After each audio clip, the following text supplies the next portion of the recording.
Le dernier quart d'heure de Smart Bourse chaque soir, c'est le quart d'heure thématique. Le thème ce soir, c'est celui de la santé, du secteur des soins de santé, comme on dit, le healthcare, avec un spécialiste à mes côtés, évidemment, analyste, Éric Le Bérigot, qui est Managing Director et analyste European Healthcare chez Stifel. Bonsoir Éric. Bonsoir Grégoire. Bon, le dossier dont on parle régulièrement avec vous, alors c'est ce nouveau marché de l'obésité, évidemment, qui s'est déployé de manière fulgurante au cours des 2-3 dernières années, avec Novo Nordisk et Lilly aux États-Unis. Novo Nordisk étant devenu à cette occasion le champion européen, ou en tout cas en termes de market cap, l'entreprise européenne la plus capitalisée, cotée au Danemark, en couronne, qui a quand même subi sur le plan boursier un retracement assez visible, on va le dire comme ça, depuis le pic du mois de juin. J'ai vu, on a dû reperdre quoi, une trentaine de %, c'est ça, sur Novo Nordisk, Éric ? Qu'est-ce qui s'est passé dans la séquence ?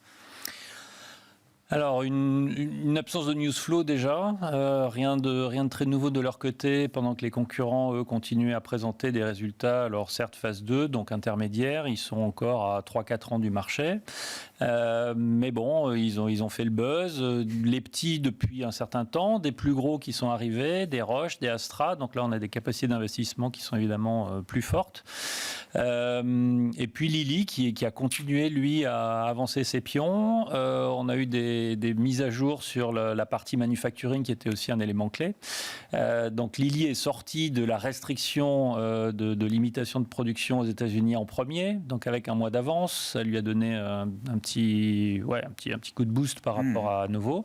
Et puis en termes de publication financière, par rapport aux 2 dernières années où systématiquement on sortait mieux, on conduisait les chiffres à la hausse, à revoir le consensus, etc. Là on est juste sorti en ligne, donc bon, en ligne, on corrige pas, on se dit les modèles sont dans la plaque. Donc on attend la suite, et la suite elle est vraiment elle est devant nous là, c'est ça. Ouais. C'est dans les prochains jours potentiellement, c'est ça. Oui, alors la rumeur voulait que ça soit aujourd'hui, manifestement non.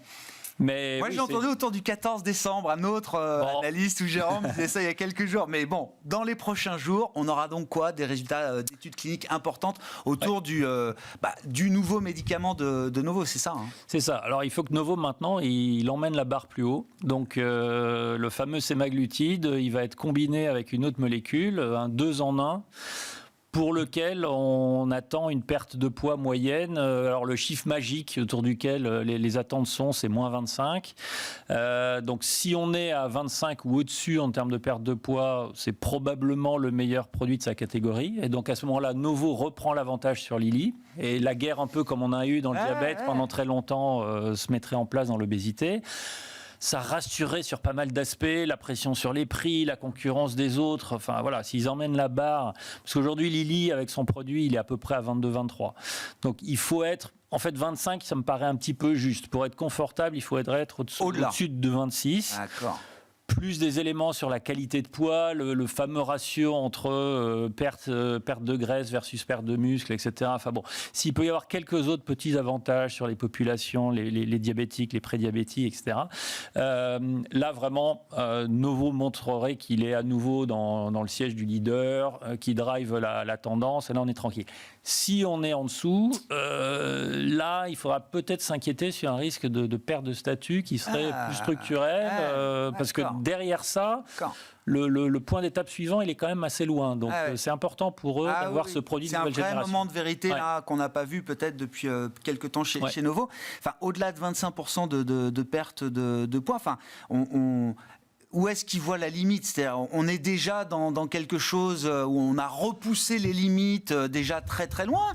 Ou est-ce que la recherche, l'innovation, etc., même si les points de rendez-vous peuvent être plus lointains derrière, est-ce que la recherche nous dit qu'on peut continuer d'avancer sur cette voie-là avec une quantité de perte de poids toujours plus importante ? C'est déjà beaucoup, 25. On est là probablement pas loin du pic. Lilly arrivera derrière avec un produit qu'on avait le triple G. Alors eux, ils vont combiner 3 produits en un. Et c'est lui qui va venir concurrencer le CagriSema Novo. En fait, Novo nous vend une fourchette entre 25 et 30. D'accord. Bon, si on est proche de 30, on est proche d'une chirurgie bariatrique, quoi. Donc on est vraiment sur la pose d'un anneau gastrique. Paraît difficile d'envisager d'aller plus loin. Après, on commence à parler de risques associés, hein, c'est-à-dire quid si on commence à perdre très rapidement 30% du poids sur la densité osseuse, le risque de fracture, etc. Donc là, on rentre dans des choses qu'on n'a pas forcément envie de connaître, en tout cas de manière brutale. Ouais. Et donc on est plus sur une perte de poids qui serait graduelle, comment on maintient le poids perdu, la qualité du poids, etc., que vouloir forcément aller chercher beaucoup plus. Ouais. Voilà. Sur la partie remboursement des médicaments, Wegovy en l'occurrence, ou les comparables chez Lilly, ça bouge, ça évolue. J'ai vu que l'administration Biden a dû prendre une dernière décision, je crois, sur ces remboursements. En France, visiblement, ça fait l'actualité aussi. Ça bouge un peu. Alors, aux États-Unis, le gros sujet, c'était Medicare, parce qu'en fait, il a parlé Medicaid et Medicare, mais Medicaid, il y avait déjà une quinzaine d'États qui couvraient le Wegovy via Medicaid. Est-ce que ça peut étendre? Peut-être un petit peu, mais là, les choses étaient déjà engagées. Medicare, en revanche, il y avait une limitation par la loi américaine pour couvrir des médicaments anti-obésité. Donc là, on entend que ça progresse.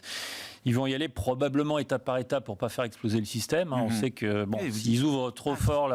Pour les payeurs, c'est un enjeu historique peut-être. Donc, on va fixer la barre probablement sur des niveaux d'obésité quasi morbide, comorbidité associée, etc. Donc typiquement, ce qu'on fait en France aussi. C'est ça. En France, il va arriver avec des indices de masse corporelle très au-dessus du seuil de définition de l'obésité pour démarrer par les gens qui en ont vraiment le plus besoin. Et c'est vraiment le positionnement de Novo, ça. Novo veut vraiment aller sur un profil très médicalisé. D'accord. Pour plein de raisons, mais qu'ils font sortir aussi du risque d'aller vers quelque chose d'un peu cosmétique, où derrière il y aurait des litiges sans fin. Stratégiquement, ils visent une niche où il y aurait quand même des payeurs et des remboursements associés. Exactement. Plus de chances d'être payé, plus de chances que le patient reste longtemps sur traitement, ce qui est aussi un gros enjeu. Enfin, voilà. Ouais. Bon. Novo et Lilly, vous me confirmiez avant qu'on débute l'entretien, Eric, que c'est 10 points d'écart de valorisation sur les bénéfices futurs à 12 mois. Alors c'est la réalité de l'ensemble du marché européen par rapport au marché américain, mais c'est vrai que là, on parle d'une vedette, quoi. Enfin, Novo, c'est quand même une autre star des 2 dernières années, quoi. Oui, alors l'écart, il a existé. Là, il s'est un petit peu creusé, c'est vrai, à la faveur de ce qu'on a expliqué. C'est-à-dire que les quelques derniers mois ont été plus en faveur de Lilly, qui a montré une capacité à gérer son manufacturing peut-être un petit peu meilleure. Son produit est peut-être un petit peu plus simple à fabriquer aussi. Il a mieux géré les premiers mois. Il a une gamme à l'instant T qui peut s'avérer être un petit peu plus large. Il arrive début d'année prochaine avec un produit oral aussi. Ça va être un élément de la compétition. Parce que si ce produit sort tel qu'on l'attend, on attend une perte de poids de l'ordre de 20%. Mais avec, pour la première fois, un produit oral qui n'aurait pas d'interaction avec les aliments, donc qui pourrait être pris le matin avec le petit déjeuner, etc. Novo n'a pas d'offre équivalente à celle-là. Donc Lilly pourrait pousser les feux et à ce moment-là, faire peut-être balancer le marché un petit peu des injectables vers les oraux. Ça va être intéressant. Ça, l'année prochaine, c'est un des une étape, enjeux. Oui, c'est ça. Un nouveau chapitre dans cette bataille et ce marché de l'obésité entre Lilly et Novo, notamment, plus d'autres concurrents qui sont en train de monter. Et donc, un moment important pour Novo avec ces résultats. Avec les résultats qui arrivent là, l'écart de PE pourrait se combler quand même en partie. Parce que non seulement... Alors moi j'estime que ça peut être du plus 15, plus 20 si les résultats sortent positifs. Sur le capite cette ampleur. Et Lilly prendrait le chemin inverse. Donc le delta est quand même important. Très clair. L'autre dossier que vous regardez beaucoup, et alors là avec de plus en plus d'intérêt, depuis que je vous écoute, Eric, c'est le dossier Sanofi. Il y avait déjà de l'intérêt il y a quelques temps. Là, vous dites ça devient réellement très intéressant. Ah oui, ça se confirme. Vraiment. Alors, on peut me dire c'est pas flagrant dans le cours de bourse. C'est vrai que ça a un petit peu reflué, même sur les derniers temps. C'est un petit peu décevant. Et là, ça tient beaucoup à notre contexte politique domestique. À plein d'égards. C'est-à-dire que c'est rajouté là-dessus le fameux débat sur le Doliprane qui était un peu lunaire. Oui, d'accord. On va y revenir. Voilà. Très bien, c'est fait. Mais vu de l'étranger. C'était quand même les yeux un peu écarquillés. Moi, je me baladais en roadshow avec une boîte de Doliprane pour essayer d'expliquer de quoi on parlait. Bon, j'ai quand même souvent eu des yeux un peu dire c'est vraiment du paracétamol. Est stratégique. C'est ça. Voilà. Bon, donc ça. avec les sites bloqués, les députés qui disaient qu'il faudra marcher dessus, moi vivant, jamais. Enfin bon, voilà. Et là, on se disait, mais quelle peut être l'influence du politique sur un dossier comme ça? Est-ce qu'ils peuvent vraiment bloquer le truc, le retarder? Est-ce que ça peut être moins favorable? Est-ce qu'ils vont y aller? Et puis, il y avait la partie share buyback, puisqu'en fait, ça occasionne une dilution. Comment on compense cette dilution? On fait du share buyback. Ouh là là, mais share buyback, c'est pas bien vu. Ah non. Oui. Voilà, donc est-ce qu'ils vont arriver à le faire? Donc voilà, ça a créé quand même pas mal de... Mais ceci mis à part, et ça, ils ont confirmé que de toute façon, ils iraient au bout, et je pense qu'à horizon de début du deuxième trimestre, ce sera réglé.